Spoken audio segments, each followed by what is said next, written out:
I want you to picture something that might sound familiar. It is 11:30 p.m. on a Tuesday, and you are staring at your phone screen, finger hovering over that buy now button. Maybe it is a gadget you don't really need. Maybe it is clothes you already have 5 versions of. You shouldn't buy it.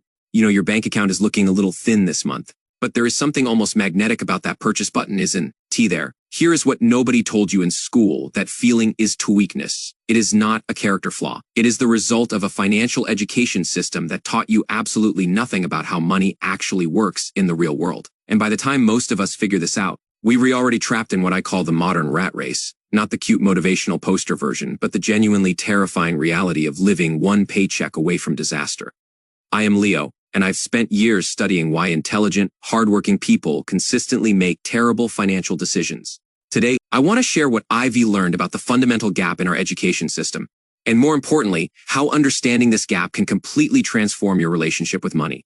Let me start with a story that perfectly illustrates this gap. In 2003, Mike Tyson, a guy who earned over $300 million during his boxing career, filed for bankruptcy with $30 million in debt. Think about that for a second. This wasn't someone who never made money. This was someone who made an astronomical amount of money and still ended up broke. If raw earning power was the solution to financial problems, this would be impossible, but it happens constantly. The question isn't how do we make more money? The real question is, why do we consistently lose control of the money we make? And the answer lies in understanding what money actually represents, something our education system never bothered to explain. What money really means here is the first thing school got wrong about money. They taught us that money is evil, or at least morally complicated. You've heard the phrase, money is the root of all evil, except that is not even the correct quote. And more importantly, it is not true. Money isn't evil any more than a hammer is evil. It is a tool. The morality comes from how you use it. But here is what money actually is. Money is crystallized value. When you buy something for $50, you are not just handing over pieces of paper or digital numbers. You are saying, I believe this thing is worth $50 of value to me. When someone pays you $25 an hour, they are saying, I believe your work provides at least $25 worth of value to me, per HR. This might seem like a simple distinction, but it changes everything about how you think about earning and spending. Instead of thinking, I need money, you start thinking, I need to create value. Instead of thinking, I can afford this, you start thinking, this doesn't provide enough value for what it costs. Once you understand that money equals value, you can start to see the trap that most people fall into. They focus entirely on the money side of the equation, how to get more money, how to budget money, how to invest money, without ever understanding the value side. They trying to win a game without understanding the rules. The production versus consumption framework. Here is the framework that changed my entire approach to personal finance. Production versus consumption. It is simple, but it explains everything about why some people build wealth and others stay broke regardless of their income level. Production is any activity that creates value for other people. For most people, this starts with their job. You produce work. Someone pays you for that work. But production can also be starting a business, creating content, investing in assets that generate income, or developing skills that increase your earning capacity. Consumption is any activity where you trade money for goods or services. Buying food, paying rent, purchasing entertainment, upgrading your lifestyle. These are all forms of consumption. Your net worth is essentially the gap between your lifetime production and your lifetime consumption. If you produced $500,000 worth of value over your career but consumed $400,000, you have $100,000 in net worth. If you produced $500,000 but consumed $600,000, you have negative $100,000 net worth debt. This framework immediately reveals why high earners often stay broke. They increase their production. They make more money. But they increase their consumption proportionally. The gap never grows. Sometimes it actually shrinks because lifestyle inflation kicks in faster than income growth. I see this constantly. Someone gets promoted from $60,000 to $80,000 and immediately upgrades their apartment, leases a nicer car, starts eating out more often. Their consumption rises to match their production, and they left feeling exactly the same level of financial stress they had before the raise. The real rat race, the term rat race, gets thrown around a lot, usually by people selling get-rich quick schemes who want to make you feel bad about having a job. But the real rat race isn't about having a 9 to -5. The real rat race is living on the financial edge, being one unexpected expense away from crisis, watching money flow through your life without ever building anything lasting. When you are in the rat race, your job stops being a choice and becomes a prison. You can negotiate for better conditions because you desperately need the paycheck. You can take risks or pursue opportunities because you can afford any disruption to your income. You become trapped not by your employer, but by your own financial choices. The statistics on this are genuinely frightening. Studies show that 78% of American workers live paycheck to paycheck. But here is the part that reveals how broken our understanding of money is. Of workers making over $100,000 per year, 10% still live paycheck to paycheck. These are people earning well above the median income who still can't get ahead financially. This isn't an income problem. This is a consumption problem masquerading as an income problem. The psychology working against you, understanding the production versus consumption framework is just the beginning. The real challenge is that your brain is actively working against your financial success. We have cognitive biases that made sense when we were hunter-gatherers, but are disastrous in a modern consumer economy. First, there is hyperbolic discounting, the tendency to heavily favor immediate rewards over larger future rewards.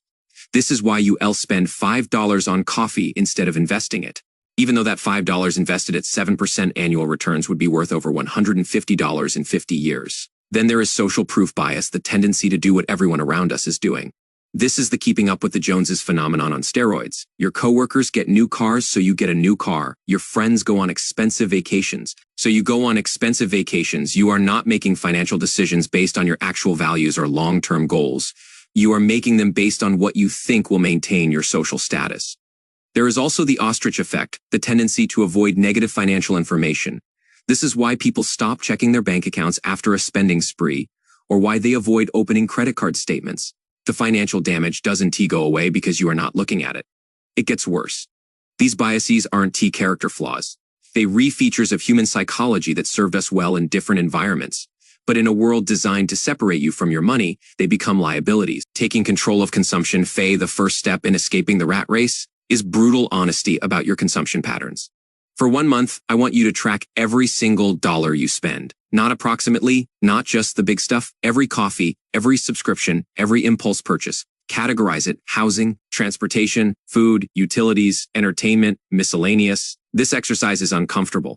Ivy worked with people who discovered they were spending $400 a month on food delivery or $200 a month on subscriptions they forgot they had. But discomfort is the point. You can solve a problem you won. Acknowledge once you understand your consumption patterns, you can start to control them. This is where budgeting comes in, not as a restriction, but as a plan. You are deciding in advance how much value you are willing to trade for different categories of consumption. The goal isn't to minimize consumption to zero. The goal is to align your consumption with your actual values rather than letting it happen automatically. If you genuinely value travel experiences, budget for them. If you don't actually care about having the newest phone, stop upgrading every year. Living below your means isn't about depriving yourself. It is about being intentional with your resources so you can build something meaningful over time. Scaling your production. Once you've gained control over consumption, it is time to focus on the production side of the equation. For most people, this starts with their job negotiating raises, developing valuable skills, positioning yourself for promotions. But the real leverage comes from scaling your production beyond trading time for money. This is where entrepreneurship, side hustles, content creation, and investing come into play. These are ways to create value once and get paid for it multiple times. When I create a video, I put in the work once, but it can generate income for years. When someone builds a successful app, they create value once, but it can serve millions of customers. The internet has democratized access to scalable production in ways that didn't exist for previous generations. You can start a YouTube channel, launch an online course, build a drop shipping business, or invest in real estate crowdfunding platforms. The barriers to entry have never been lower. But here is the crucial point. You have to solve the consumption side first. If you increase your production without controlling your consumption, you just upgrade your lifestyle and end up back where you started, just at a higher income level. The long game. Building wealth isn't complicated, but it does require playing a different game than the one most people are playing. Most people are playing the month game. How do I cover my expenses this month? Wealthy people play the decade-to-decade game. How do I position myself to be financially free in 10 to 20 years? This means making decisions that might not feel good in the short term, but compound into massive advantages over time. It means driving a reliable used car instead of leasing a new one, so you can invest the difference. It means living in a modest apartment for a few extra years so you can save for a house down payment. It means saying no to social pressure and yes to your future self. The beautiful thing about understanding money as value is that it reframes every financial decision. Instead of thinking, I can afford this, you think, this doesn't provide enough value relative to what I am giving up. Instead of feeling guilty about spending money on things you value, you feel confident because you are making intentional choices. The rat race isn't inevitable. It is not a permanent feature of modern life. It is the predictable result of not understanding how money actually works. Once you understand the game, once you see money as value, and focus on the production-consumption gap, you can start playing to win instead of just playing to survive. Your financial education starts now, not with complex investment strategies or get-rich-quick schemes, but with understanding the fundamental principles that school never taught you. Master these principles, and you never find yourself trapped in the rat race again. If this resonated with you, hit that subscribe button. I've got a lot more to share about building wealth in the modern economy, and I promise to keep cutting through the noise to give you the insights that actually matter. I am not a financial advisor, mortgage expert, or licensed financial professional. The content on this channel represents personal opinions only and is intended for educational and entertainment purposes. Please conduct your own research and seek professional guidance before making any major financial decisions. See you next time.